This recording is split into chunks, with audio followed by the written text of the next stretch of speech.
Two of the world's best light heavyweights are ready to throw down.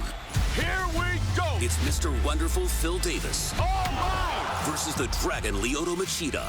He's out! Bellator MMA, live tonight at 10 on Paramount Network.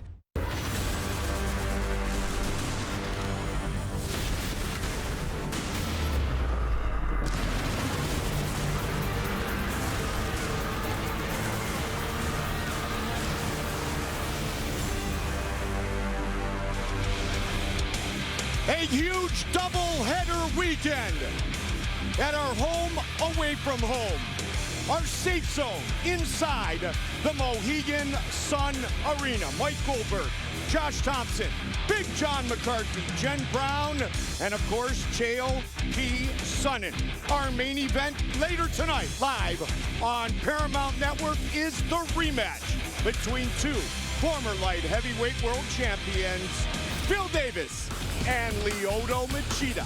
Also on the card, the debut of Alpha Cat Zingano. She will fight Gabby Holloway. Big John, Ed Ruth returns to 185. He does return to 185, but he is facing a carbon copy, a great wrestler, a big-time power puncher in Taylor Johnson. And Raymond Daniels, Josh Thompson, the human highlight reel. I couldn't have said it any better, exactly, and I cannot wait to see what he delivers tonight. He did say he has something up his sleeves in the submission department. Oh, all right. I'm excited about that. It could be a spinning submission, Big John. Everything he does is spinning, my head especially. There you go. So that is later tonight, live on Paramount Network. We begin with a contracted fight at 144 pounds. Vinicius Zenni, looking for his first Bellator victory. He faces killer Keith Lee, who was victorious in his Bellator debut. Boy, he looked so good against a super fast and international wrestler in Sean Bunch. Keith Lee kept coming after him. Sean Bunch had his hands full, and in the end, Keith Lee out-wrestled Sean Bunch and took a unanimous decision victory in a big-time win for Keith Lee. Our tail of the tape for this, our first fight of the night. Killer Keith Lee. Born in Detroit, Michigan, he is the brother of the Motown phenom, Kevin Lee. He's super athletic, Mike, and you look at that reach advantage, that's something that Zonni's gonna have to deal with. Just 23 years old. To get us underway, here is the voice, Michael C. Williams. Ladies and gentlemen, good evening and welcome to Mohegan Sun Arena. Bellator 245, the prelims live. Begin now as we get set for 3 5-minute rounds at a contracted weight of 144 pounds. Introducing the blue corner first at 5'5", weighing in 143.2 pounds. His professional record, 11 wins, 3 losses. From Sao Paulo, Brazil, he fights out of Houston, Texas, Vinicius, the Dawn Zenni. And across the cage, his adversary, fighting out of the red corner at 5'9", weighing in 140.7 pounds as a professional. 6 victories, 3 defeats, fighting out of Las Vegas by way of Detroit, Michigan. Introducing Killer Keith Lee. In charge, your referee, Jason Herzog. Jason Herzog, our referee for our first preliminary matchup here inside the Mohegan Sun Arena. Keith Lee and Vinicius Zenni. First round, fight, are you ready? Fight, are you ready? Fight! Here we go! Tonight's fight clock is brought to you by Geico. Lee in the red gloves and Zenni in the blue gloves.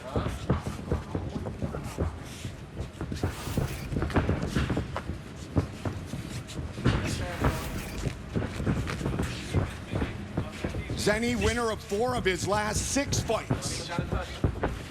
Keith Lee on a 3-fight win streak. Big swing and a miss early. That was a big swing and a miss, which is telling you Zenni's putting everything he has into those shots. You see Keith Lee, he's just trying to figure him out, look for that right proper distance. He took his time in his last fight against Sean Bunch, and it really paid off for him in the end.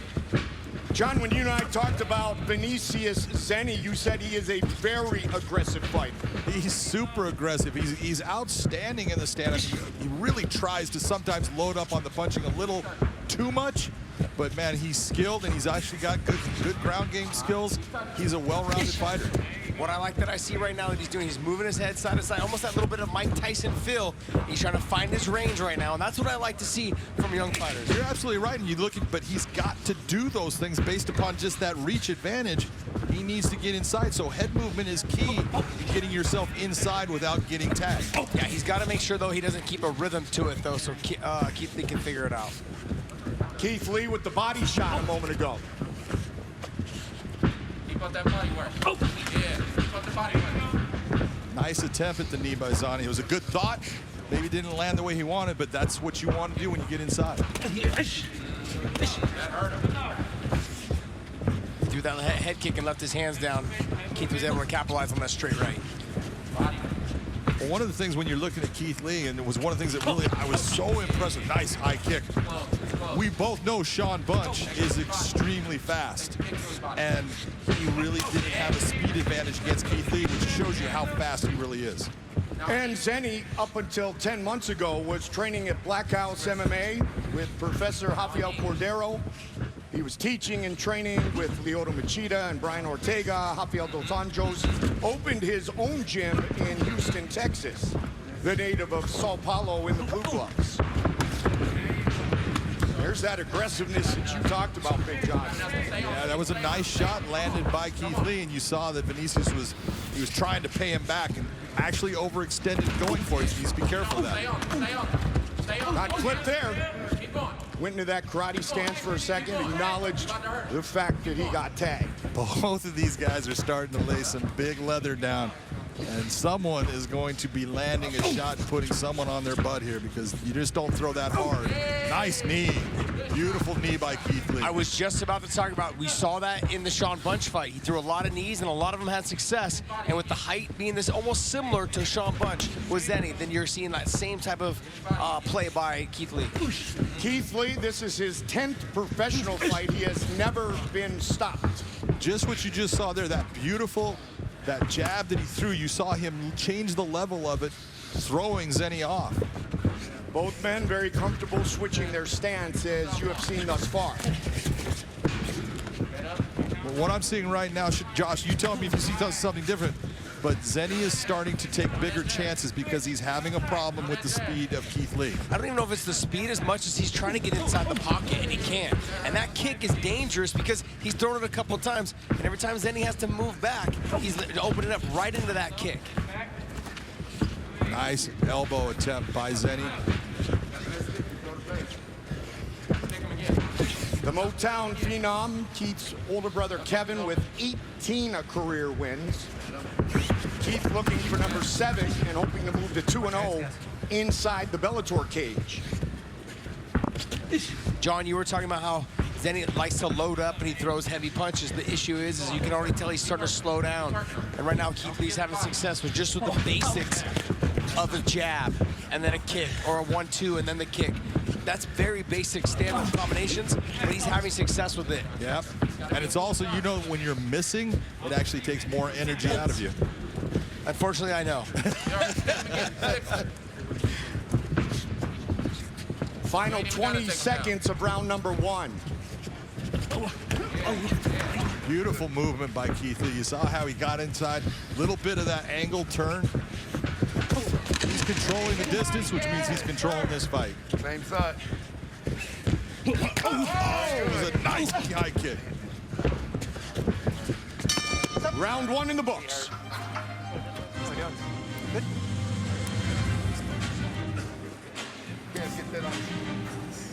Once again, Bellator MMA, we would like to remind you all, we are very proud to have partnered with the dedicated professionals at Hartford Healthcare for all of our COVID-19 testing and screening.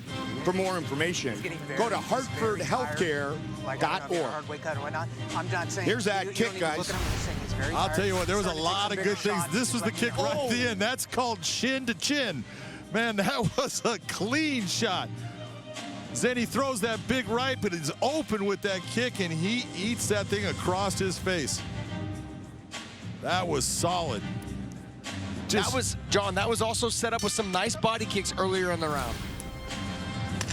And just that little bit of head feint helped him to set that up as well. Helped Keith set that up at the end of the round as well, Josh. Very true. Wow. I am so impressed with everything I've seen off of the Sean Bunch fight from Keith Lee. We were really impressed when we saw it. And now, man, he's come out here. Second round. Zenni came out really aggressive. He took that aggression, settled it down, and then just started piecing him up with beautiful shots.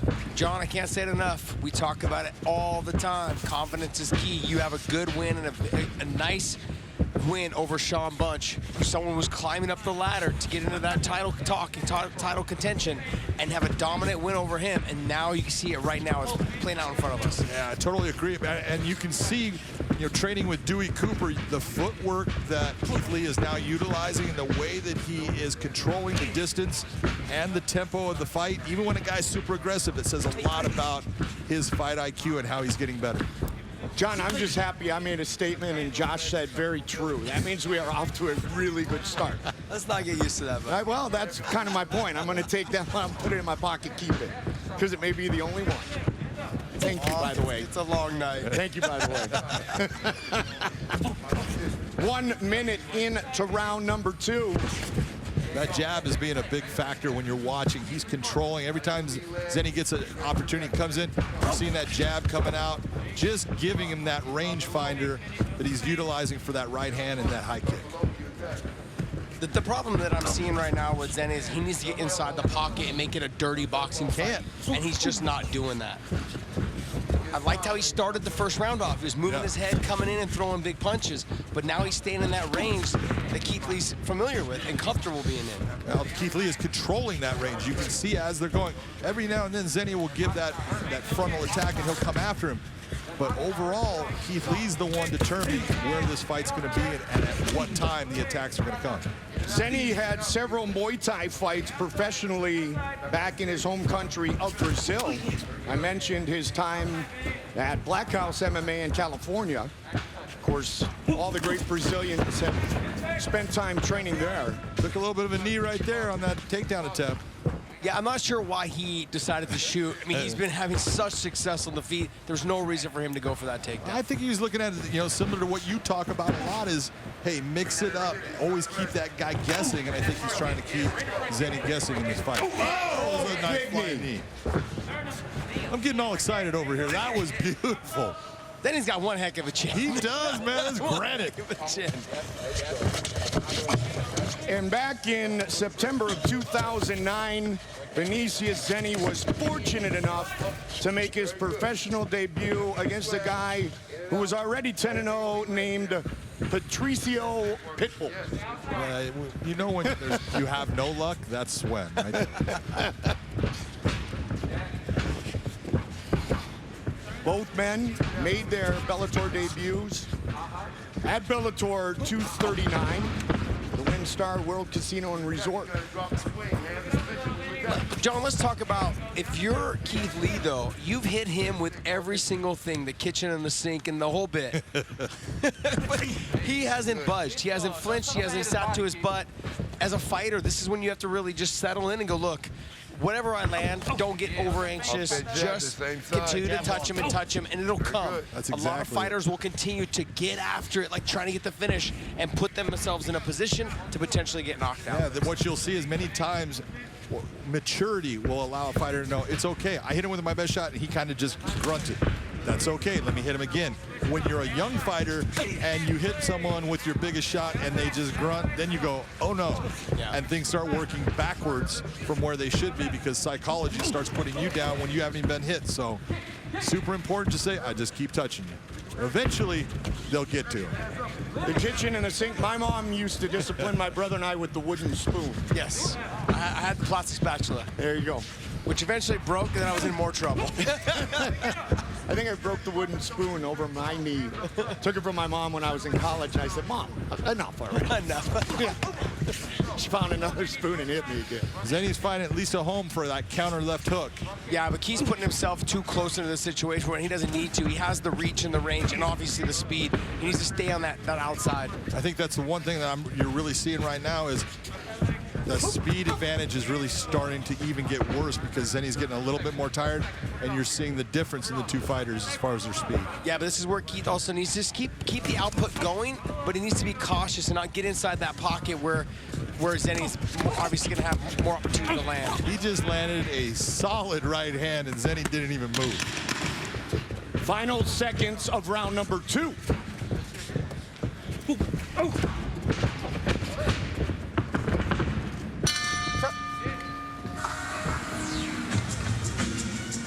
Hey, catch up on past fights 24/7 right now on our Pluto TV channel, available on your favorite devices. Look for us in the sports category. Well, don't do it right now. Stay with us for the live fights, but it's available. Pluto TV. John, 2 rounds in the books. Who's in the lead? In my opinion, Keith Lee is in the lead in this, and Zenni's going to have to do something special in this 3rd round to take it. Definitely creative in his striking, and there you see Big Brother, the Motown phenom, Kevin Lee. All he's doing is when you approach him, he's looking to throw 2 bombs. When you approach, be tight on the exit, okay? Be tight. Don't pull back with your hands down, your goddamn chin up. He's swinging hard. Smart corner work by Dewey Cooper, because what he's talking about is when you have that exit, let's go. Don't let your guard down.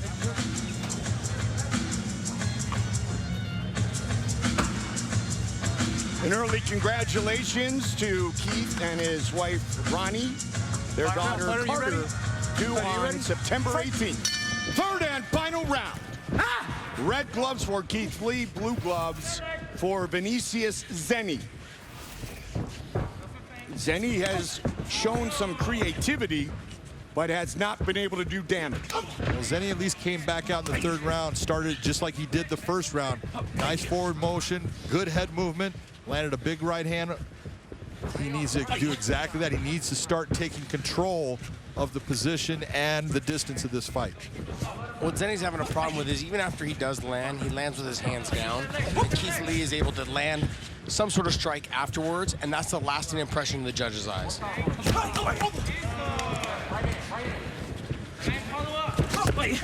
That was a nice counter left hook there, right there by Zenni, though.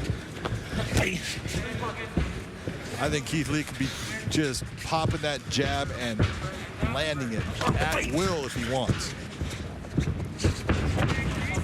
Still no success with the takedown. Good defensive wrestling by Keith Lee. Good job of popping back. He hit his butt and his hip, and he came right back up to his feet.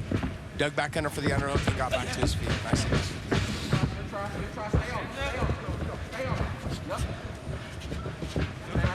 Much like Kevin, Keith has that brawler in him when he needs it. That toughness from the Motor City. 3.5 minutes on the clock, 3rd and final round as he moves to southpaw again. John, he needs to stop doing what he just did in that last combination. He stepped in too much, tried to throw too many punches. Land your punches, get out. He's crowding himself. He's got the reach and the range and the speed. Stay on the outside and keep sticking and moving. He put himself in a position right now again. That's because he's lunging in instead of sliding himself in on his feet, throwing that shot and having your exit in your mind where you're going to go. And that looping hook, John, leaves his face open as opposed to utilizing the jab. That straight jab he could do all night long. Is the jab, Josh, still the most underutilized strike in MMA? I would say yes, only because we obviously don't use it a lot. But I feel like people now, with the calf kick coming into play, people still don't use it. There's heavyweights that still don't use it. I'm like, what are you doing? Right. The fight game's pretty much been taken over by the calf kick, and I still see people not using it at all. So yes, it's kind of but to answer your question, yes. So it's the calf jab almost. The calf jab. Or what John Jones does to keep the distance. That's not where I want him right now, John. I would like him to stay long and move. Don't stand directly in front of him. You're giving Zenni an opportunity to land that big counter left hook or land the big left hook right hand, like right there. Zenni wants to fight in the phone booth. He's 5'5". Keith Lee is 5'9", and we saw on the tail of the tape. Get in there. He The does. sizable reach advantage, John. He does want to fight in the forward, but as you can see right now, just look at the positioning. Zenni has a hard time being offensive when he's going backwards. He is not a guy that fights well going backwards as far as being offensive. There are those guys that do, and what you're seeing out of Keith Lee, this is exactly what he needs to do as far as controlling that position. But what Josh is talking about is he needs to be careful on the exits. When he's throwing his shots, you got to be as conscious of what you're going to do when you're coming back. Don't leave the opening. Do not overextend. That was well put, simple. Thank you. Using my big brain early, partner. That's it.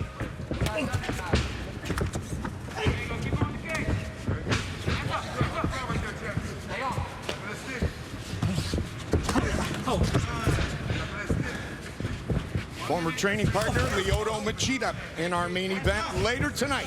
That was live on Paramount Network. That was a sneaky little elbow by Zenni right there. He's into his legs. Nice job by Zenni to fight that off. Be careful those uppercuts in those legs. He's got to be careful. He's winning the fight 2 rounds to none and dominating in the 3rd round right now. I'm not saying he shouldn't take chances to try and get him out of there, but he's trying to brush it and put him away. And this is what I talked about, I think it's at the end of the 2nd round. At the end of the 1st round, I mean.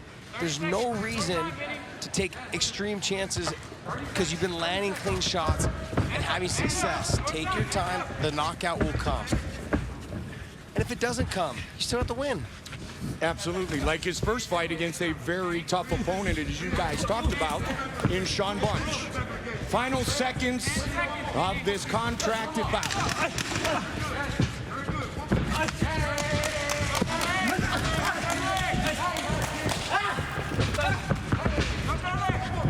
And they go the distance.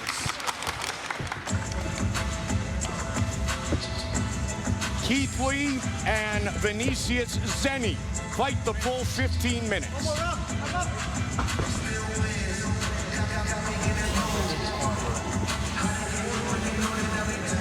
Both guys really putting a lot out in that fight. Keith Lee having a lot of success with what he did. Taking a couple shots. I'm sure he'll get a little like, yeah. There's some of the action from that, Josh. You're going to see Keith Lee throw this right kick here coming up. Beautiful job. You saw Zenni lean right into it, which is nice, and then Zenni right there with the body kicks. I said earlier, in the very first round, he had success with that. He also had a lot of success with that left hook, but like I was talking about, John, you saw him land the right hand, and he left himself open afterwards, and Keith Lee was able to land a straight right. There's that follow-up left hook, that little counter left hook, nicely done. Left himself out of position. Keith Lee was able to land the last shot, which is the lasting impression in the judge's eyes. I think you're right. Wow, how'd that taste come out of you? Boy, it was hard, I'll tell you. Vinegar? Right now. Oh, worse than that.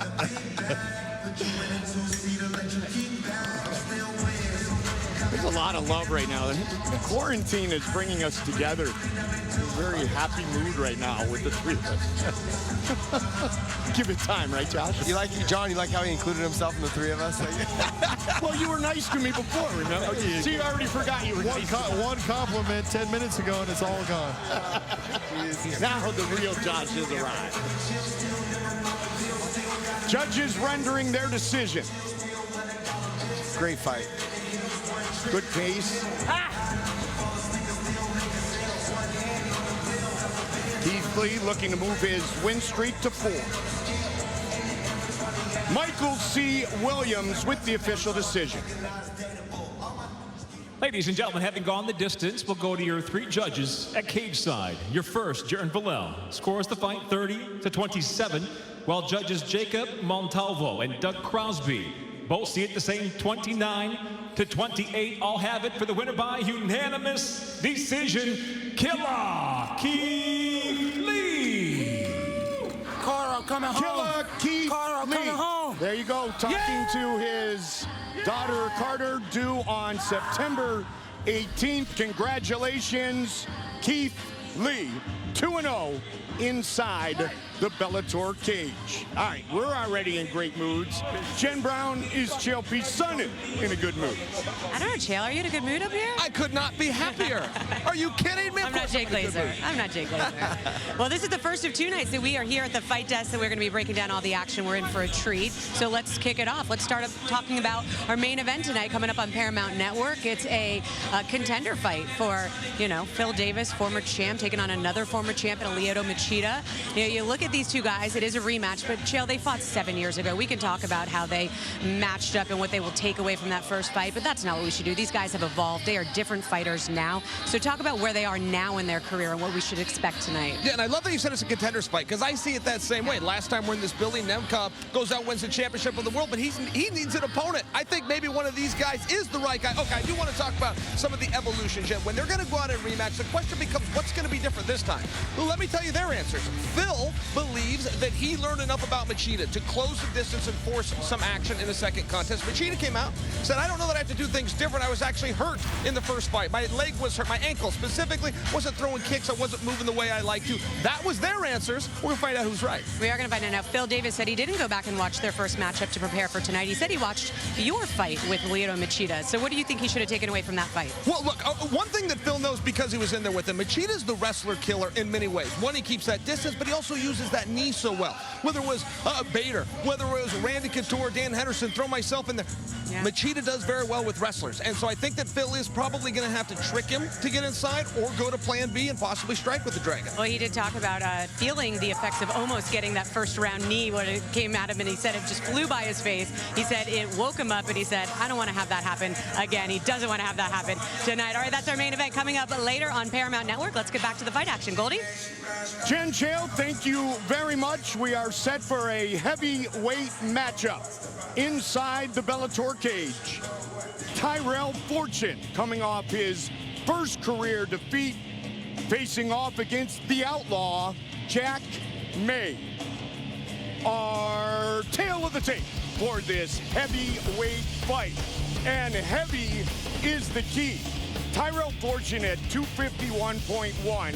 This is the heaviest he has ever been for a fight. But I will tell you, his time at Neural Force 1 with Andre Higgs, that 251, and a lot of muscle and some fat has gone away. He has changed a lot of things, his attitude, and physically and mentally, he wants to return and get some redemption from what happened to him at the hands of Tim Johnson. Here is Michael C. Williams. For those joining us live on Bellator's YouTube channel, we welcome you to the prelims here tonight at Bellator 245 from Mohegan Sun Arena. We move now to the heavyweight division set for 3 5-minute rounds. Introducing the blue corner at 6'8", weighing in at 259.8 pounds. His professional record, 11 wins, 6 losses, from Whittier, California, presenting Jack the Outlaw May. Let's go, baby. And across the cage, his adversary, fighting out of the red corner at 6'2", weighing in 251.1 pounds. As a professional, he's near perfect at 8-1. By way of Portland, Oregon, he fights out of Tempe, Arizona, Tyrell Fortune. In charge, your referee, Todd Anderson. Todd Anderson, our referee for this heavyweight fight. Tyrell Fortune and Jack May. Fight scheduled for 3 5-minute rounds. You ready? Ready? Hey, here we go. Tonight's fight clock brought to you by Geico. Red gloves for Tyrell Fortune, blue gloves for Jack May. Fortune, of course, cornered by Trevor Lawley, Arizona Combat Sports. Jack May, still working with Eric Paulson, a black belt, he says, in Muay Thai. Fortune, of course, an outstanding wrestler. Good kick early. Nice kick by Tyrell Fortune. World-class wrestler, going back to what brought him, taking Jack May to the ground. Very smart move. Jack's very good on his feet. Take the guy out of his world and put him into yours. And he's 6'8". Former professional basketball player overseas, played Division I basketball. Don't hook your toes. Don't hook them. John, we just heard the ref say don't hook your toes in the fence. Can I ask you a question? You can ask me anything you want. Why not? Well, it actually, when we first made the rules, it was you could utilize your toes and have them anyway. And then they were worried about people getting their toes caught and snapped. So you can walk your feet on the fence itself and move and put your feet on it, but you cannot take and actually put your toes through it to try to actually grab hold and move your body by holding onto the cage with your toes. So same rules for the toes as the fingers. Basically the same. From the guy who wrote the rules. This very smart positioning. Right now, you're looking at Tyrell Fortune. Heavy hips. Don't grab it. There you go. All of this is making Jack May carry his weight, land little shots inside.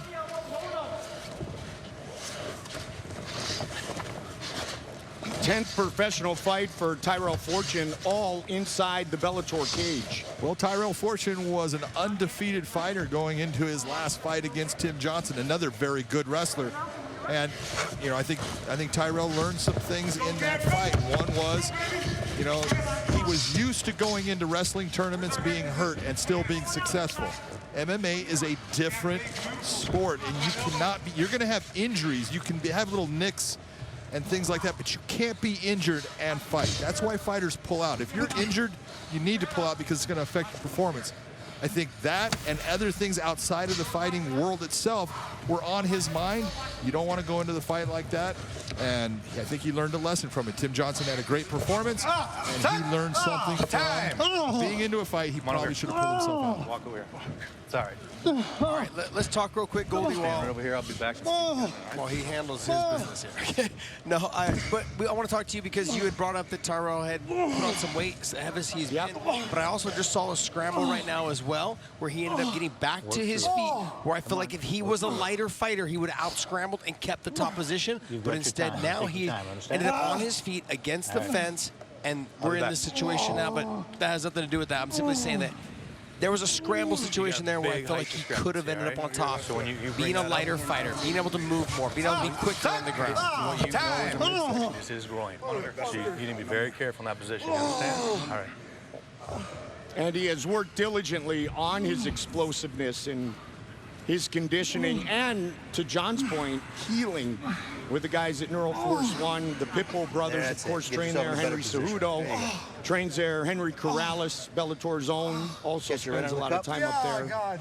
Yep. Unintentional shot. Jack May still in a ton of pain. You know, a lot of this can be when you're fighting a guy who's 6'8". Better position. You know, those legs are a little bit longer, and what normally would reach into the abdominal area, it doesn't reach that high with that guy that's got those long legs. It's not intentional on Tyrell Fortune's part. It's just unfortunate. Very unfortunate if you're Jack May. You can make yourself up to your feet, you're going to start feeling better. You understand? God damn. I know. You work on it. You got referee Todd Anderson trying to give him instruction. Hey, you're going to feel better. Jack May just looks at him and says, I don't think so. 4 left. A little over 4. All right. Tyrell said after the loss to Tim Johnson, he will not underestimate an opponent or disrespect the game again. And that's what you were alluding to, Big John. Well, there's so much that goes into this sport. People think that, you know, guys are just, you know, you just go fight. Well, you know, these guys have lives, and they have, you know, girlfriends, boyfriends, and they have, you know, money problems. There's all kinds of things that are out there that, you know, that are on their minds, and that affects you. And sometimes it affects your performance, and you've got to figure out a way to put all of that to the side and separate those worlds. And that's, sometimes that just takes time getting used to what you're a part of. There's a difference between playing a team sport. I mean, you follow hockey really, really intensely, but with you can't afford to have a bad night when it's a combative sport like this. On a one-on-one sport, on a team, I can go ahead and mess up once or twice, and my team probably can have my back. Not here. Your coach is not getting in there to fight for you. Okay, as much as we would like them to, they are not. Not only that, you know, one of the things people don't look at, You know, if you have a bad, game in baseball, football, you got to wait a week before you get to that next game. Baseball, you can wait just until the next day. When it's fighting, you're waiting months to get to that next fight, to get past that bad performance. And then you add in what we're going through right now with the pandemic, and the months added up. It's weighing on your mind as well. Todd Anderson going to check on How much Jack. time we got there, Max? 2 minutes left. How you feeling, Jack? What's happening right now is Todd Anderson he's handling this perfectly as far as what he can do. He's finding out how much time is left because the fighter does get up to 5 minutes to get himself back into the fight. If he cannot get himself back into the fight, then Todd Anderson's going to end up looking and saying, did I believe that was an intentional foul, or do I believe it was unintentional? It's not getting that much better. Fighting at all. We'll let him run down the clock. Let him run down the clock. All right. So what I'm going to do is I'm going to bring you down to about a minute, and I'm going to come back and we're going to reassess it, all right? Yeah. All right. So, all right. For every fighter at home, for every young fighter at home, all right. I don't know what type of cup he is wearing, but you should all be wearing steel cups. When you are fighting, these guys kick and knee like as if you're getting hit with the baseball bat. Okay, so there's no reason for you not to be wearing a steel cup when you fight. Yeah, we got a minute 15, Doc. You wear those plastic cups that you see for whether it's baseball or hockey. Those are absolutely garbage when it comes to fight time. 1 minute. You are absolutely right. We'll get you down to about. Unfortunately, it's really embarrassing to say how many cuts I've seen dented or cracked. Let me know when I got 30. Because it was a plastic cut, when a steel cup every time doesn't change. It actually helps. It actually hurts your opponent more than it hurts you. There's a little uncomfort sometimes when you get kicked there or kneed there. Of course, you got to adjust, the things. And things. Got it. We're on TV. I'm trying to, But the boys. I worked with a guy for about 250 shows who used to mention that. About 250 shows. Sometimes you got to adjust the boys. Yes. I'm going to try to get him out The of here. Muay Thai Cup. This one's going to be done. Tyrell, come with me, buddy. Now it's going to be dependent upon. I know you're upset, but you can't be screaming out because if you swear, he's going to take money from you. Okay. All right. That was an accidental knee, so it's going to go to Since he called it an accidental, right. it will I end know up it was a being height a no discrepancy. contest. I believe you were not trying to get him there. All right. All right. So you heard referee Todd Anderson talking to Tyrell Fortune. He said, look, that was accidental. And as soon as he says that's accidental, that is telling you that he is going to say that this is a no contest because it is in the first round of the fight. You can't go to the scorecards or anything like that. You had a foul that caused the end of the fight. It'll be a no contest. What would make it a disqualification? Disqualification, if he said that it was intentional in any fashion. He says, you intentionally threw that knee, that caused the injury. You aimed at that target or something to that effect, then it would become a disqualification. Now, if we went into the second round, how far into the second round until we went to the scorecards? Not at all. In the second round, you have to enter the third round of a 3-round fight in the unified rules to be able to go to the scorecards. So you would have the judges, if you ended up in the third round, we'll say that only 5 seconds happened in that round. The judges would actually score those 5 seconds that they saw. It might be they score it 10-10, but they're going to have to score it, and they will go to what's called a technical decision. Yes, it shows you how much fighters really know, because I had no idea about that. I thought it was just like halfway through the second round. And many do.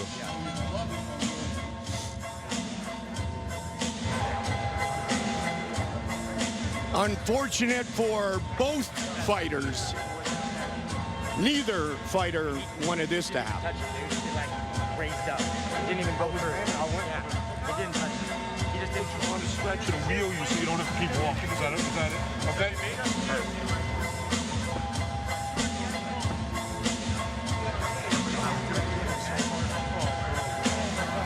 Michael C. Williams. Ladies and gentlemen, as a result of the unintentional low blow, the fight comes to an end officially 2 minutes 42 seconds into round number 1. Not having completed 2 full rounds of action, the fight is declared a no contest. So a no contest, and we may see these two men battle once again, Fortune and me. Back up to Jen and Jim.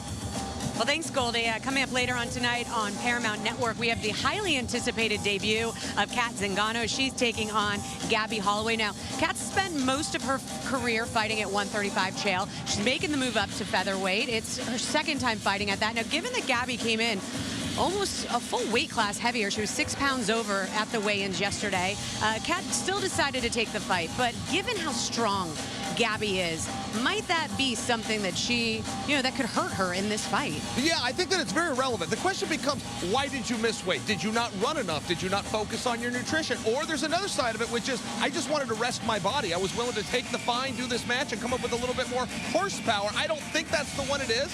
But as we're looking forward to this fight, I think the weight is a talking point.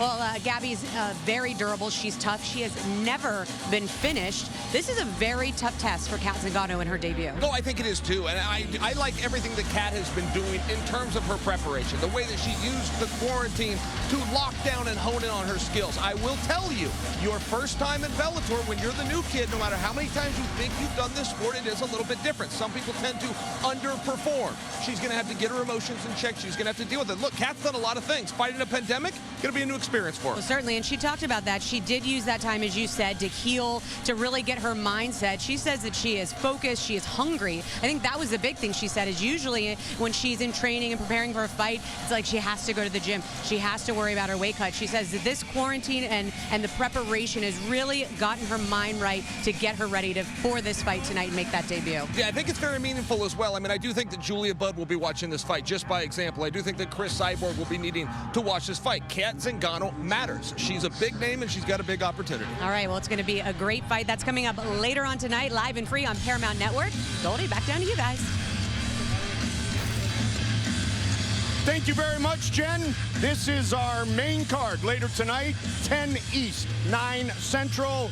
Our main event, Phil Davis, Lyoto Machida, Kat Zingano, Gabby Holloway. Just finished 6 months in Afghanistan. Raymond Daniels taking on a fellow kickboxer, John, that you know pretty well. Yeah, Peter Stanonik is a good kickboxer. He comes out to take your head off. The real problem for him in this matchup, he's going against the real deal, and he is the real deal. The human highlight reel. Ray Daniels is the Bellator welterweight kickboxing champion, and now he's in MMA. We'll see if that little difference and the difference of what can be brought in is the difference maker in how these guys match up. And Josh Taylor Johnson lacked no confidence when we spoke to him earlier this week. He has no reason to lack any confidence. He is fighting, he is the bigger guy. He is bigger than Ed Ruth. Now, his credentials of wrestling may not be the same as Ed Ruth's, but guess what? The way he fights, I think is gonna pose some threats for Ed Ruth, because he fights straightforward, big punches, and he has good enough wrestling to stuff 1 or 2 takedowns possibly if Ed's not ready for it. So that is a middleweight matchup on Paramount Network. Of course, Kat Zingano at 145. And when we return to the Mohegan Sun Arena, it is a featherweight fight between Leslie Smith and Amanda Bell. If you're a fight fan, you've got to love this. Live and free on Paramount Network. Saturday, September 12th. Bellator's bantamweight world title is on the line when Juan the Spaniard Archuleta battles undefeated phenom Patchy Mix. Bellator MMA. Live Saturday, September 12th at 10 on Paramount Network. Hey, Bellator Nation, follow us across a large array of digital platforms and stay up to date on everything you need to know. Like us on the Bellator Facebook page and see exclusive videos. Follow us and get instant updates on Twitter at Bellator MMA and get a chance to have your tweet live on the broadcast. See amazing pictures on Instagram at Bellator MMA. Join Bellator Nation today. 2 of the world's best light heavyweights are ready to throw down. Here we go. It's Mr. Wonderful Phil Davis. Oh, my! Versus the Dragon Lyoto Machida. He's out. Bellator MMA live next on Paramount Network. Hey, guess what, guys? We're moving. That's right. Bellator MMA has officially joined the CBS Sports Network family. Bellator and their stable of world-class fighters proudly debuts on CBS Sports Network Thursday, October 1st. It's going to be huge. The jewel is right. It is going to be spectacular. More on that as our night continues. Mike Goldberg, Josh Thompson, Big John McCarthy, of course, Jen Brown, and Chael P. Sonnen at the desk tonight. We are set for the Peacemaker Leslie Smith and the lady killer, Amanda Bell. A fight at 145 pounds. Leslie Smith was here Friday, March 13th, when the fight was canceled just hours before the first two combatants were to walk into the cage. Our tale of the tape for this featherweight matchup, Leslie Smith, 6 years the elder of Amanda Bell. Yeah, you can see the highlights there, 145.7. That means that Leslie Smith made weight like she was supposed to. Amanda Bell, 149. That is not making weight, but it didn't matter to Leslie. She took the fight anyways. No surprise there. None at all. Michael C. Williams. Live from Mohegan Sun Arena, the action continues now as we go to the featherweight division set for 3 5-minute rounds. Introducing first, the fighter out of the blue corner.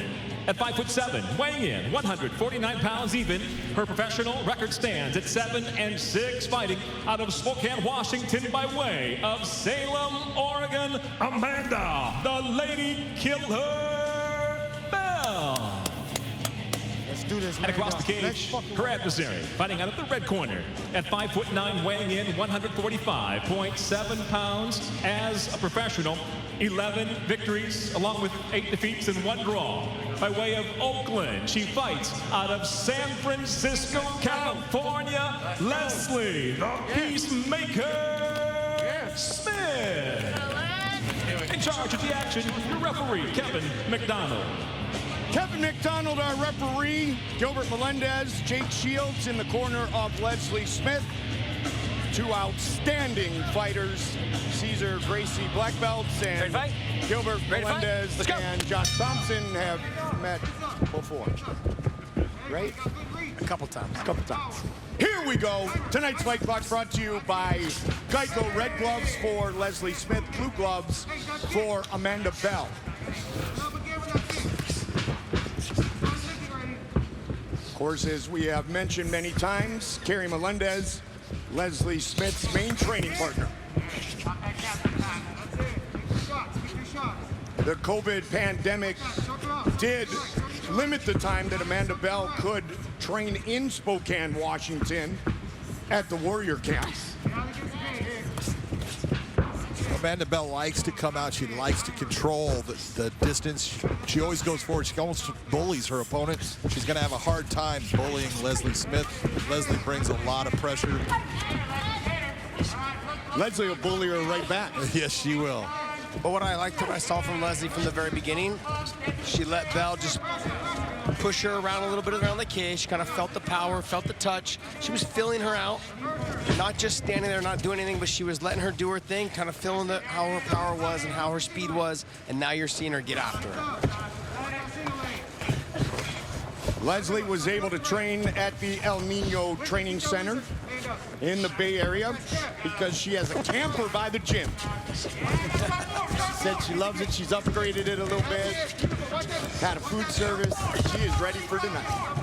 You're going to see some really good and new techniques from her on the ground as well. If she's able to get this fight to the ground. Jake Shields now is pretty much at El Nino Training Center with Gil Melendez. The 2 of them have been friends for a long time. They've got a great little thing going on there at the El Nino Training Center.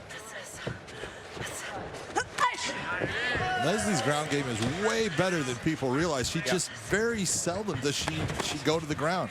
She likes to stand up and throw shots, but on the ground, especially in the top position, she's outstanding. Well, would you like me to mention now that her only submission was in her second amateur fight? That's exactly it. 4,543 days ago. I will tell you that Amanda Bell does have power in her shots. Yeah, I did a fight when Amanda Bell was going to fight Ronda Rousey's best friend, Marina Schaefer. I went to the back, talked to Amanda Bell. She goes, I'm going to knock her out. Nice kick that hurt her. That left kick by Leslie Smith hurt Amanda. And no wind-up either, Josh. She just switched her stance, and she landed it. Those are the ones that land. when there's no windup and your opponent can't see it coming, those are the ones that do the most damage, and those are the ones that get in. Josh, you rarely see the switch kick anymore. You see the walk in and then the kick, or the switch of the stance, and then they load up and go. Yeah, the only thing there's a couple things with Leslie Smith that I'll harp on a little bit, and I'm obviously just splitting straws. I've never been a fan of the ha, ha, ha, because it lets your opponent know that you're going to punch, because she actually says it before she throws. And she also, sometimes she does it when she doesn't throw. Oh, she could be faking you out. Come on. No, not genre, no. Anyways, as I was saying, with Bell, she went out there, 37 seconds later, she had knocked Marina Schaefer out, so she does have power. Same as she ended the fight with Janae Harding the last time she was in the Bellator cage. Now with a win over Gabby Holloway, who will fight later on the main card, as Kat Zingano makes her Bellator debut on Paramount Network. There's a nice right hand to the body by Amanda. Good jab.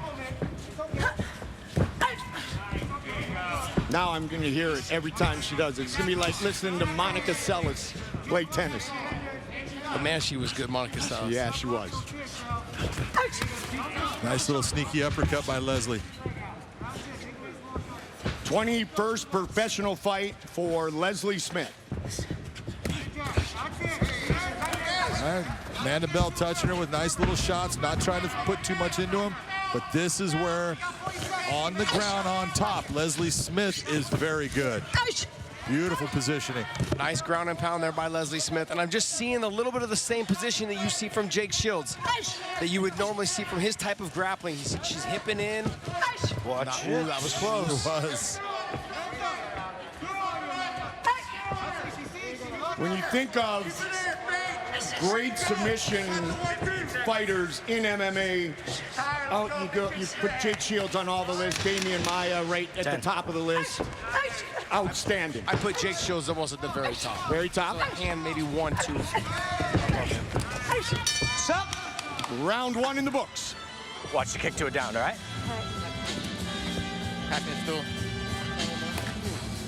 John, that missed head kick there. Better to be lucky than good. Great job. Sometimes. That was one of the Sometimes you're lucky when it doesn't hit. Hit the body. That was good. That's good. Breathe. Control your breathing. Okay, so a good There's a nice offense kick. Beautiful will left make her high kick. on We had defense talked more, about that. So let's pop those 1s, 1, 2s. You can see it affects Amanda. See that little stagger there? She starts giving ground, trying to get herself back into but a lot more of it, okay? that little buzz that we all feel when we Good get job hit. on driving her forward. Let's keep that going, okay? Okay, a little more pressure this time. We're gonna pressure her more. She's gonna be more tired this round, so now we're pressuring, okay? And Tal's in a good pop. Seconds out, please. Seconds out. Slightly more, slightly more. Your form is great. I love cornering. I love hearing corners like that speak to their fighter in a calm voice, not the ones that get them super amped up unless you need to. And ones that actually give them valuable information, not a pep talk or Round 2. a fake pep talk. What I've said before is this: if you're always talking to your fighter on 11, at the voice octave of 11, they don't know when it's intent. When you're serious, when you have to go higher than that because you can. So if you're talking to them at a 3 or a 4, and then they finally are at an 11, you know something's wrong. Kind of like the attitude you should have with striking, John. You know, pop, pop, pop, pop, pop, boom, change levels. If everything is 100%, you're going to swing and miss a lot. You're going to be out of breath. You're going to be out of gas. Yep. I'm always out of breath, but out of gas fast. Goalie loses his breath walking to the fridge. Yeah, when I make it there, I just take a rest in between. Good shot to the body. That little spinning elbow landed from Amanda. Leslie just missed with the head kick, though. Both women going at it. Both women aggressive, but that is what we figured that we would see in this matchup. Aggressive fighters, Leslie Smith in the red gloves, Amanda Bell in the blue gloves. But this right here is where you're going to see that extra 4 or 5 pounds that she didn't make weight by play dividends. Luckily, Leslie can get on top. She needs to pull her away from the fence. If she pulls her away from the fence, she won't be able to wall walk and maybe potentially bridge her over to the top position. So Leslie needs to start pulling her away from the fence so she can't have her feet on the wall. She has. What she wants to do is keep that back flat. The flatter that back is in that position, the worse position that Amanda Bell's in. John, I feel like I've heard that before. Leslie looking to stay heavy on Amanda, work some ground and pound, some short elbows. It was the takedown. If you look at the takedown, what happened with that was a really nice overall effort by Leslie Smith, because she was the one that had the inside hooks. You saw overhooks by Amanda Bell, but Leslie Smith just stuck with that takedown, got it down. Now it's reversing position by Amanda Bell. Leslie got the full mount for about 0.6 seconds, and Amanda snuck out the back. But that's a lot of Jake Shields right there, the way she got the mount. She put the knee on belly and slowly slid it across when she started striking. Because Amanda Bell was so concerned about the punches, she was able to get to mount. Approaching the midway point of this 3-round fight.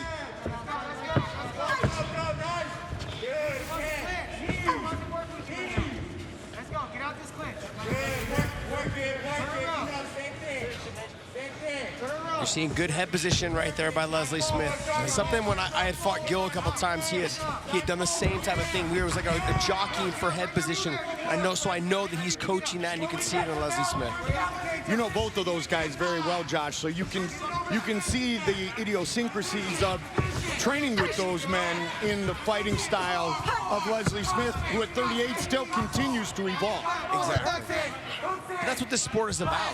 Once you stop evolving, the game will pass you by. Yeah, she's in trouble right now. Leslie had gotten her hooks and she lost the hooks. Could she get the submission? Looking to lock it in right here, right now. She needs to roll her all the way to the far left side. If she rolls her all the way to the far left side, that would be the choky side, or fall off to that left side, I should say. Sorry. It's been over 12 years since she has scored a win by submission. She's got palm to palm right now. If she can kind of slide, she needs to roll her back to the left side again. She did a good job of getting her hips squared with Amanda's hips. Now she just needs to work to getting that back to the palm to palm. So when I'm talking about palm to palm, they're palm to palm. Leslie Smith is palm to palm, but she needs to slide her forearm behind the back of Amanda Bell. That'll help push on the back to actually make the choke tighter. Amanda's free, at least for now. Still trying to work out of this bad position. Very nice transition by Leslie Smith, but she's still kind of losing it. But she's on that arm bar as well. Back up, kick her off you. Now Amanda Bell on top.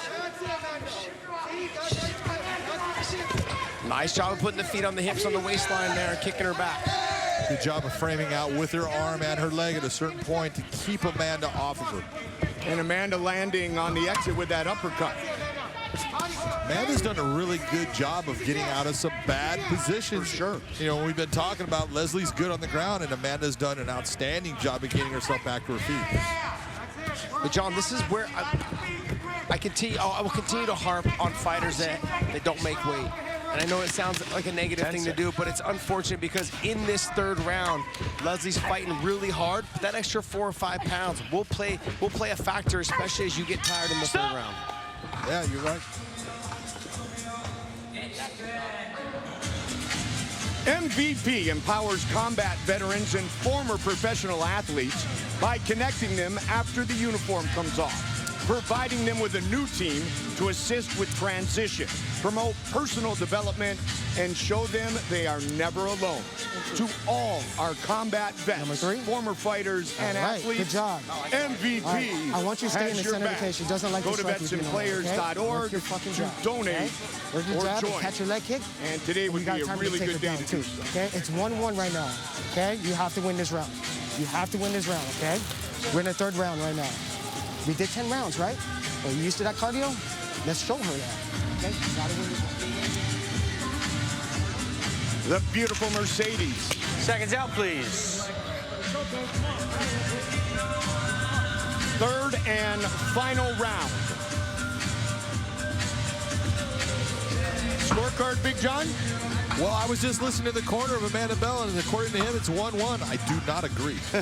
Josh? I think that Corners should be realistic with their fighters at every moment. We rely on you as a fighter to be honest and truthful with us. Say, hey, I don't know what the rounds were close. I don't know how the judges scored it. You need this round, regardless. That's the way he should have put it, not 1-1. Like Gilbert Melendez, his advice was much different between rounds 1 and 2.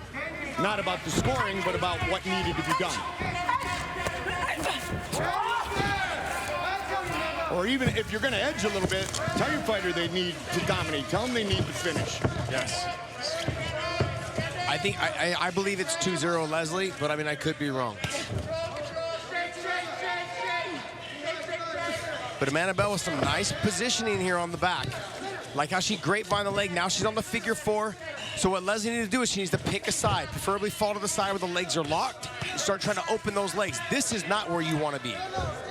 Amanda Bell has finished 6 of her 7 professional wins, including all 3 of her Bellator victories. And this is where that weight makes a difference, Mike. You're talking to, Josh was talking about at the end of the second round. Leslie's pushed against more weight. She's been fighting someone that's heavier and strong, and now she's carrying that weight. Big difference. But the other thing is, well, Leslie putting herself in this position to carry the weight, John. She can just turn and fall to the side, just like she just did, and also defend one side. Because when you're on all fours, you have to defend the choke from the left, and you have to defend the choke from the right. If you pick a side, you only have to defend the choke from that side. She's almost turned inside of that triangle. She's going to come out in the top position. And when you talk about the weight, your journey to the scale was not as challenging. Thus, your recovery was not as challenging. Amanda with a nice job of throwing the leg up over the head. Yeah, she does not have that. You're going to see Leslie come right out of the side control. And now Leslie back on top.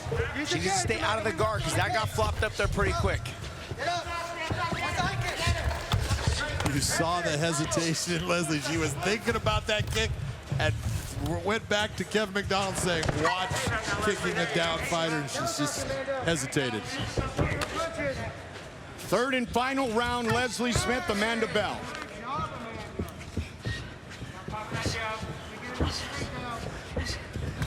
Nice little sneaky uppercut there, right there by Amanda Bell.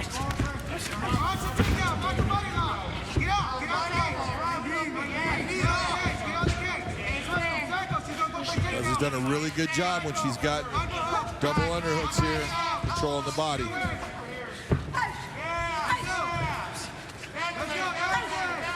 Nice little elbow by Leslie Smith there. She needs to keep that head position to keep Amanda Bell pressed to the fence there. She's doing a good job of that. Nice little sneaky elbow again back in there. I feel like that's kind of where she needs to be because I feel she's ahead on the cards.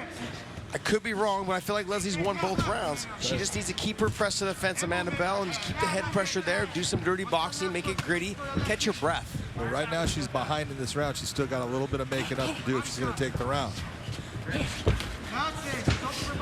figure she took a lot of shots when Amanda Bell had her back. Under 90 seconds. Here's another thing with young fighters. See what she's doing right here, what Leslie Smith is doing? I'm going to do the same thing I did in the first round. I'm going to talk to you about is that this is a very bad mistake. I've learned this from boxing coaches. You watch guys like Mike Tyson. Stop parrying your punches. Slip and move, and then your hands are available to counter. When you parry, your hands are taken up by parrying the punch, and sometimes you miss and you get hit even harder because you're reaching for the punch. Learn how to keep your hands on your chin, slide side to side, and counter off of making them miss. A little slip and rip. Oh, there you go, buddy. You said what I was trying to say in like 3 words. Very nice. Which is usually quite the opposite. I tend to be a little long-winded. John, just don't say anything. You don't say. You don't say. I didn't say anything. This has been a really good round for Amanda. Yes, it has. Fought really well. She did exactly what her coach wanted her to do. I'm just not sure that she won that first round. She definitely didn't win the second round. Ooh, very nice right hand by Leslie Smith with the head kick. And answered by Amanda Bell again. Both of these ladies putting it all out right here. Great effort. 10. Final seconds of this 3-round fight. That sprawl there? That was See nice. that sprawl there, Josh? That seemed like something you yesterday, didn't it? They go the distance. Leslie Smith and Amanda Bell.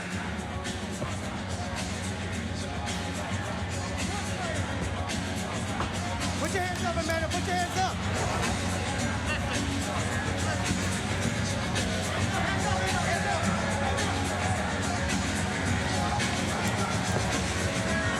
It's in the hands of the judges.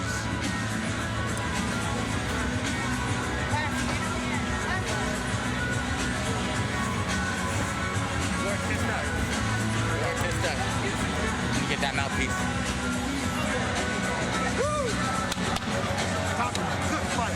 I hate to be the judge here.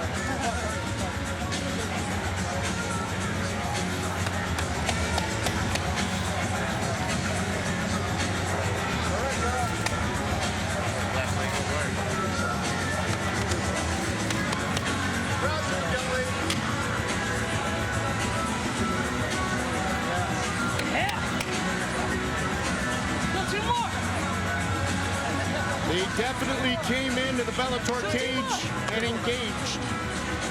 Bully against bully. Who will get their arm raised? Smith or Bell?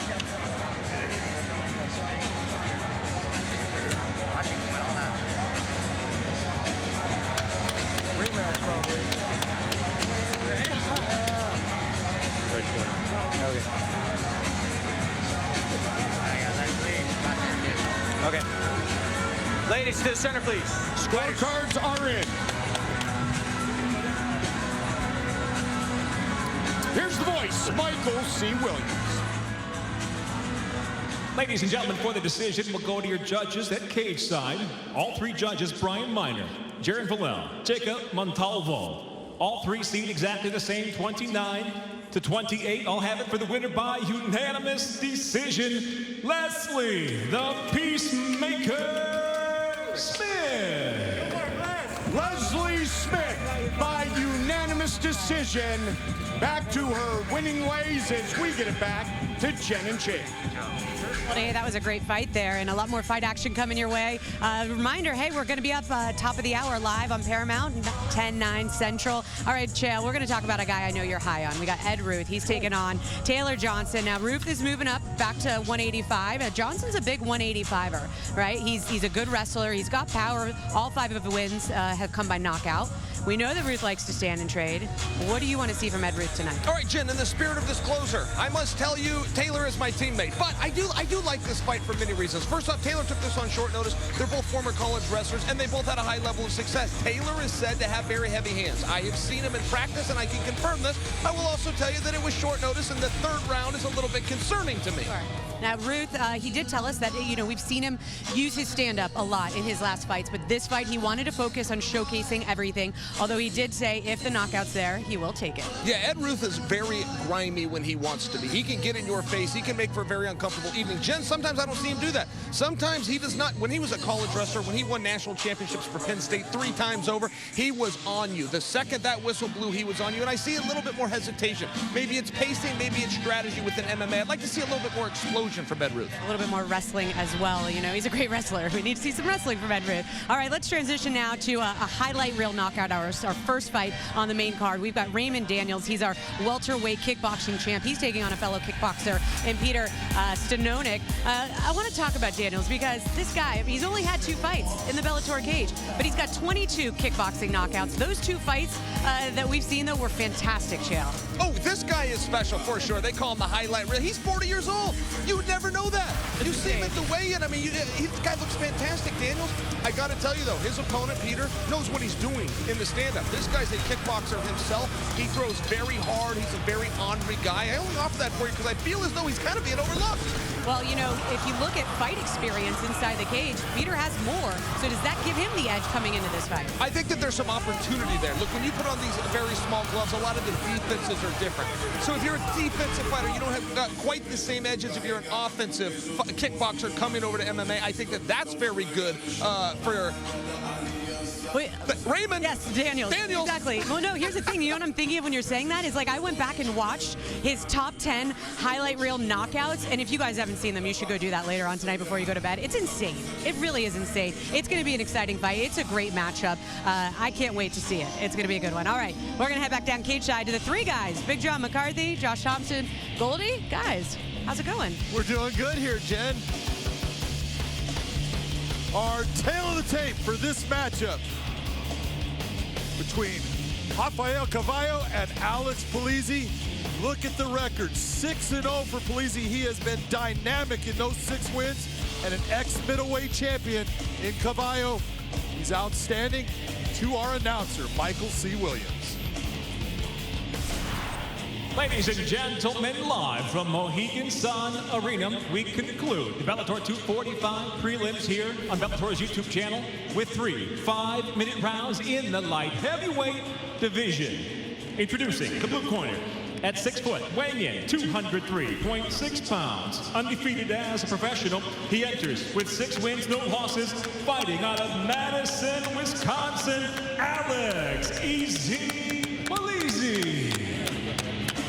Let's go. And across the cage, his adversary, fighting out of the red corner at 6'3", weighing in 205.8 pounds. The former Bellator midweight world champion stands with 16 professional victories, 4 defeats. Originally from Brazil, he fights out of Coconut Creek, Florida. Rafael "The Bless" Carvalho. In charge, your referee, Dan Mergliata. Dan Mergliata, our referee. Our final preliminary matchup. Here tonight, top of the hour, we are live on Paramount Network. Polizzi and Carvalho. Ready, sir? You ready, sir? Let's go, fight. Here we go! Tonight's Fight Clock brought to you by Geico. Red gloves for the former Bellator middleweight champion. Blue gloves for the former LFA light heavyweight champion. Making his Bellator debut with a perfect record of 6-0.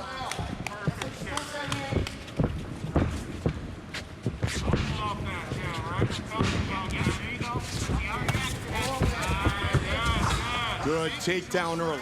This is exactly what Alex Polizzi needs to do in this fight. Even if Carvalho's able to get to his feet, continue to utilize your hands to hide the takedowns, and any chance you get, you need to put Carvalho on his back, take him away from his strength, which is the stand-up game. Polizzi has finished all 6 of his victories, 3 by knockout, 3 by submission. Including his amateur fights, he is a combined 12-0 with 12 finishes. Good body lock. You know what happens, John, is that people see the champion fight, and they see you fight, and they see you fight. And then one person beats you, and everyone takes that groundwork, and they take that blueprint, and they copy it. And then Gegard Mousasi did that with Carvalho. And after that, Nemkov did it, and other guys have done it. It's like the lead-up is there, and now people have just seen the blueprint, and that's what you're seeing right here about Polizzi. Absolutely, and it's happened to the very best fighters out there, guys that were undefeated, and all of a sudden someone figures out something that causes that person to have a stylistic problem. And when one guy is successful with it, the smart guys all go, well, I think I'm going to try that. And until that fighter's able to overcome those deficiencies, they're going to have problems with everyone they face. One of the other setbacks to the man who will be in our main event later tonight, Lyoto Machida, a split decision in Hawaii back in December of 2018. And oh, by the way, Carvalho's last fight, his light heavyweight debut, was against the new champion, Vadim Nemkov. Well, you can go back to Carvalho and take a look when he first came into Bellator. He fought Brian Rogers, who was a good wrestler, and was able to get him out of that fight. And then he won the title from Brandon Halsey, who was a dynamite wrestler, and did it with kicks and a beautiful front kick to the solar plexus. And everyone was in this position of, oh, I don't want to attack this guy shooting down. He was good with knees, he's good with kicks. And then you see the guys start to figure out, okay, you don't take him down with a straight takedown. This is how you do it.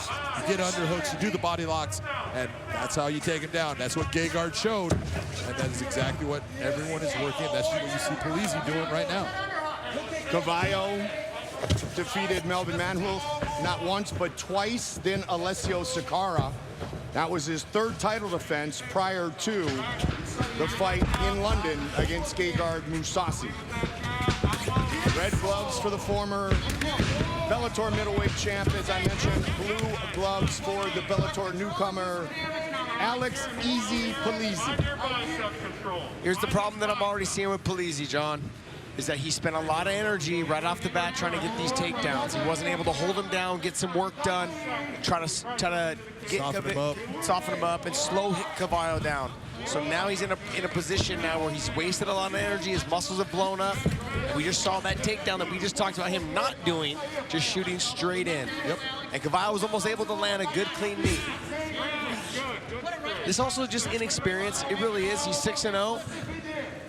And so when you're fighting someone who's been a former champion, you've got to learn how to fight in a pace where you show your maturity and your experience. If it doesn't go your way, okay, let's move around on the outside. Let's get my breath. I don't always have to be going forward. Well, you always have to find that place, that spot where you can get some air, where you can take a break actually in the middle of the fight, where your heart rate slows down a little bit. And right now, not sure that Alex has found that spot. And a lot of it, I think, is based upon this is his first time in the Bellator cage, and he's got a lot riding on this. This is something I'm interested to see how Kat Zingano deals with later on tonight, because she is a good wrestler. She has great submissions. I've trained with her and rolled with her before. Will she handle the debut? That's the thing. We're seeing that tonight with Polizzi.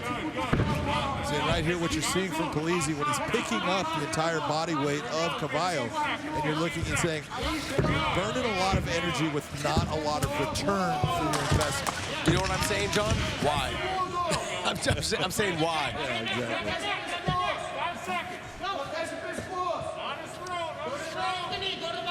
Right? No strikes. Good job, gentlemen.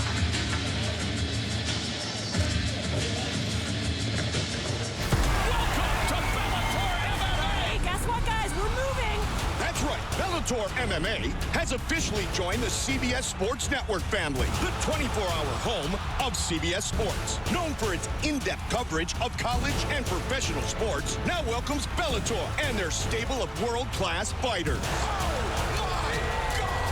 Bellator MMA proudly debuts on CBS Sports Network, Thursday, October 1st. It's gonna be huge. The Jewel telling us it is going to be huge. Bellator MMA making the move to CBS Sports Network. Our first show, Thursday, October 1st. Paul Semtex Daily will be in the main event. We will have much more on our schedule forthcoming on CBS Sports Network during our show, Top of the Hour, live on Paramount Network. Our home at Spike and Paramount for so many years. As we watch round two of Carvalho and Polizzi. Josh, I'm going to go to you. Round one. I'm going to give it to Rafael Carvalho. John isn't. John isn't. John is not. I can see the nonverbal. You guys, calm down, okay? I'm not saying it's right or wrong. I just saw John's expression. No, I'm not. I was waiting for John because he was looking down and wasn't paying attention. And I think he was a little upset that you didn't go to him first like you normally do. Definitely not upset. You know, the one thing I was doing, I was watching the diaphragm of Alex Polizzi. Watching the diaphragm of both fighters to see where they're at. When you saw Carvalho coming off of his stool compared to Polizzi, big difference in the way they're breathing. Well, so who was breathing how? You didn't explain that. Polizzi is breathing a lot heavier, meaning he burned a lot of energy, and that heart rate is a lot higher right now, and so it might start to affect his performance. So, John, did I do it right? You had asked me to go to Josh on the score. That was perfect, and he showed exactly why he's a fighter. I actually had Polizzi winning the round, but John was looking down. But I wanted to bring him in. You got to bring these old guys in every once in a while. You guys should do a podcast together. Weigh in on everything. I only like the guy. Really. He can be kind of a punk once in a while. Every now and then. What? You're in the middle. You're getting beat up by both. Call HR. Somehow he thinks sitting in the middle makes him special. It does. It does. I've just noticed my platform is a little bit taller than your guys'. That's all. It's not because I'm shorter. It's I was going to say, well, that's you walked right into that one. Thank you. That's a great assist, guys. Thanks. That's a tap in right there, Big John. There you go, Josh. See, we can see you on your platform. Right now, Carvalho needs to really start to. He needs to start pressing and pushing in this fight. He's not. He's just being relaxed and allowing the fight to take place wherever Polizzi's really pushing it. He needs to start dictating where the fight is going to be fought at. You'll find that happen quite a bit with former champions. They're used to training and thinking they have more time when they don't. True, and a lot of it is because they're used to fighting in 5-round fights. This is not 5 rounds, it's 3.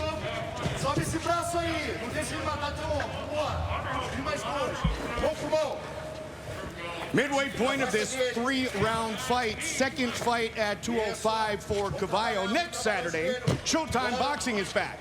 Once beaten contender Erickson Lubin meets U.S. Olympian Terrell Gaucher in a headlining super welterweight title eliminator.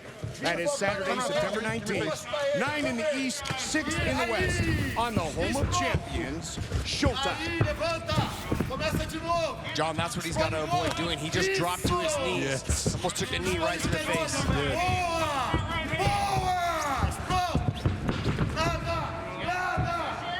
That little sequence is what we were used to seeing by Carvalho when he was the champion and right before he became champion. You saw that knee coming up the middle. And, if you're facing a wrestler, knees straight up the middle that's the killer to the wrestler.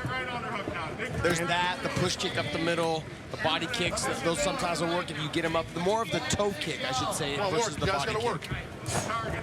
Polizzi wrestled at Northwestern, which may make it tough when he's back home in Madison, Wisconsin. Rival schools in the Big Ten. Well, you can look at Polizzi's record, look at all of his fights. Now, he has gone into the 4th round once in his championship fight in the LFA, but most of his fights were over in the 1st round. One went to the 2nd, then he had that 4th round.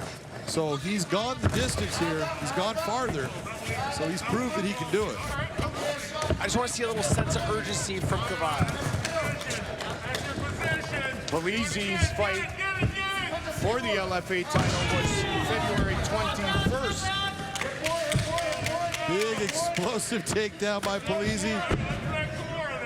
Almost came out like it was an Iranian lift, but he stood up with it. Now let me ask you this, had he landed directly on his head, is that spiky? Absolutely not. That was a legal throw by Polizzi no matter how they landed as far as the way he did it, because he brought him up and then jumped backwards. Once there's an arc to it, once there is that arc, that is a legal throw. You can take a look and think of a suplex. If I go with you and you get behind me and you go a belly to back suplex on me, what's going to hit? My head's going to hit, but there's an arc to it. That's what allows it to be legal. I want to see you suplex.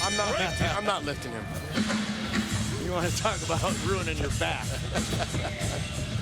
Lift with your legs, Josh. I mean, a crane.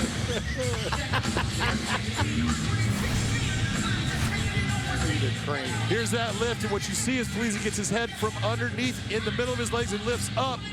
Carvalho just kind of folds over, but watch what Polizzi does. He jumps and turns. That's the arc that they're looking for. That's what makes it legal. Again, see, Carvalho actually grabs between the legs, normal thing to do. Polizzi jumps up. It would have to be that Polizzi controlled his body, brought him straight down onto the top of his head. That would be spiky.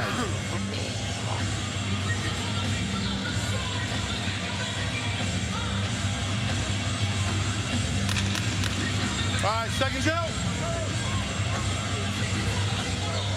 Big John. Goldie, you better not come to me, buddy. 2-0 Polizzi. Thank you, Josh. Such pressure. All right, third and final round. Josh Thompson is under.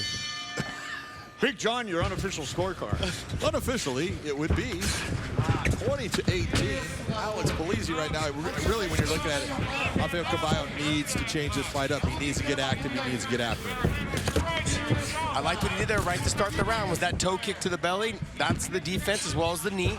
And then he's staying long with that straight left. And that toe kick to the belly, man, it just did it again. Very nice. This is what did you just see out of Polizzi? You see how he got straight and that chin came up in the air? That gives it a striker like Carvalho a lot of opportunity. Last time we were here, guys, we saw Vadim Nemkov defeat Ryan Bader to become the new light heavyweight champion. Carvalho, as I mentioned earlier, last year in Milan lost to Vadim Nemkov. He was submitted for the first time in over 7 years by the champion. John, can Rafael Carvalho, at 34 years old, being 6'3", being big, be a factor in the light heavyweight division? Well, he has a big frame. He used to be a lot, if you look at his body type right now, he used to be really lean. And he's carrying more weight, and it's going to be something that he's going to have to get used to, that difference in the weight, because you're having to move more weight, which takes more energy.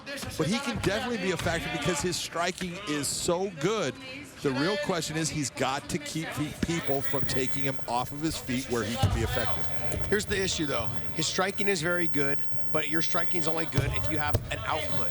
And when he's put the weight on, his output is not like it was when he was at the lighter weight class. You gotta work more foot stops. Definitely have seen some of that tonight, Josh. Yeah, because he's slowed down quite a bit throughout this fight. And I know he's been wrestling. I know he's been on bottom. I know he's been carrying Polizzi's weight.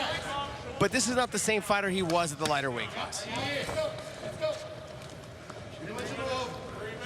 Like, this is not where he wants to be hanging out. You're down 2 rounds to none. He needs to be focusing on circling his back off. And I'm going to give you guys a great example.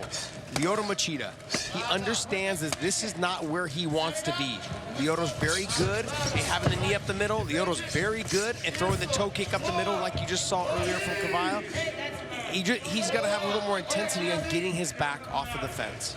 And the fight between Lyoto and Rafael in Hawaii, John, was a very, very close fight. Very close fight. And, Rafael felt that he won it. I didn't agree with him, but he had the one round. He broke Lyoto's nose. He had a very, very good round where in that first round he did a lot of damage.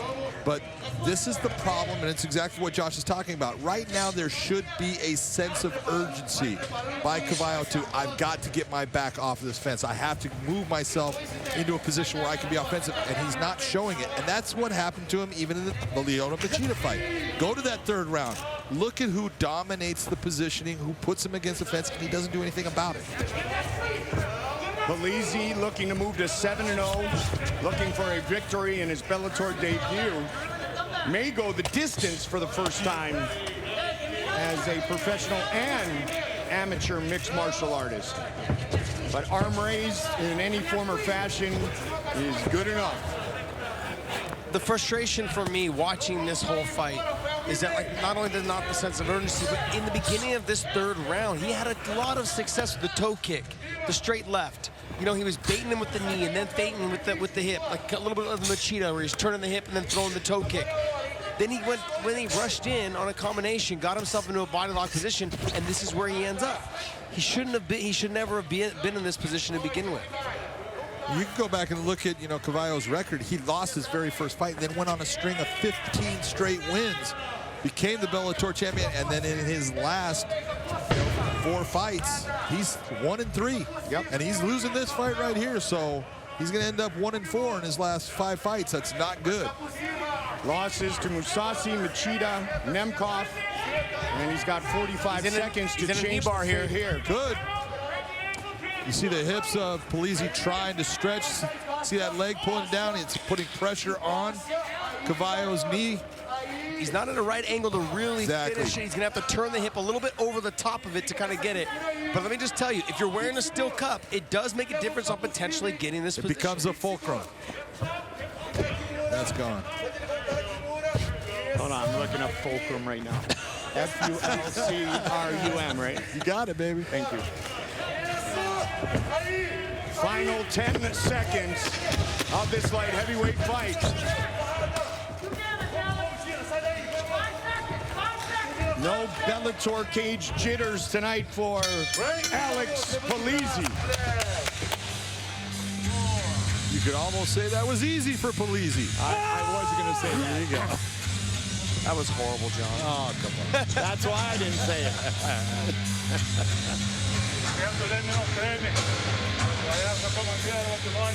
One of Polizzi's teammates we have seen in the last few weeks, Mark Leninger. What's up, brother? I'm doing good. How are you? Essa é pra vocês. Playing Go Dub against the world champ. So we'll get there. Can't work little stuff, a little more little stuff, right? He pulled me up in boxing. Decimated me. You gotta like a guy who's already breaking down and analyzing where he can be better next time. Absolutely. That's what he's talking with his coach. I got to get better at boxing because when you're not comfortable in the cage against your opponent in those positions, and you can't be like that. You have to feel comfortable and you have to have confidence in your ability to stand up with anybody once you step in that cage.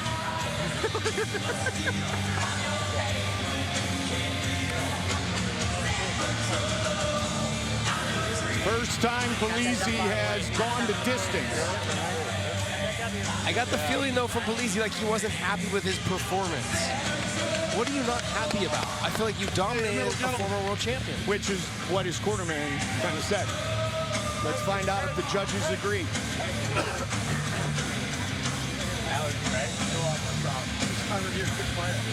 Here's Michael C. Williams with the official decision. Ladies and gentlemen, having gone the distance, once again we'll go cage side to your three judges, Jaron Villel, Dave Torelli, Doug Crosby. All three scored exactly the same, 30-27. I'll have it for the winner by unanimous decision, Alex Easy Polizzi. 30-27 on all three scorecards against the former Bellator middleweight world champion. Congratulations, Alex Polizzi. We will see you top of the hour. Right now, here's Jen and Chick. Well, thanks, Goldie. Yeah, that wraps up our prelims here, but we've got 2 more hours of fight action coming your way on Paramount Network. Let's talk main event real quick before we get off jail. You know, it's an epic rematch there between Phil Davis, Lyoto Machida. When we talked to Davis about where he feels like he improved the most since their first matchup, he says it's a stand-up. That's where he thinks he's improved. Do you agree? I think that's fair. I think he does a very good job with the leg kick by example. I like when he gets into some of that dirty boxing. I like whenever Davis is wrestling. And he doesn't necessarily have to be on top of somebody and take him down, but clinched up behind the neck, doing stuff like an old hockey match, Jen, right? I mean, but those are good positions in MMA, and I do agree with Phil. Oh, Machida says that he believes it's the takedowns that gave Davis the edge in that first fight, so he wants to make sure he does not end up underneath Phil Davis tonight. All right, that's our main event coming up on Paramount Network, and plus 3 more incredible fights. We've got the Bellator debut of Kat Zingano, plus Ed Ruth and Taylor Johnson, 2 wrestlers with heavy hands that will be looking to throw down tonight. And of course, the night kicks off with flashy flashy knockout artists. There we go, Chael. We have Bellator kickboxing world champ. We got Raymond Daniels, and he is looking to move to 3-0 inside the Bellator cage when he takes on Peter Stanonik, who's making his Bellator debut. All right, we are about 10 minutes away from our main card, live and free on Paramount Network. We'll see you guys over there in just a bit. 2 of the world's best light heavyweights are ready to throw down. Here we go. It's Mr. Wonderful Phil Davis. Oh, my! Versus the Dragon Lyoto Machida. He's out. Bellator MMA live next on Paramount Network.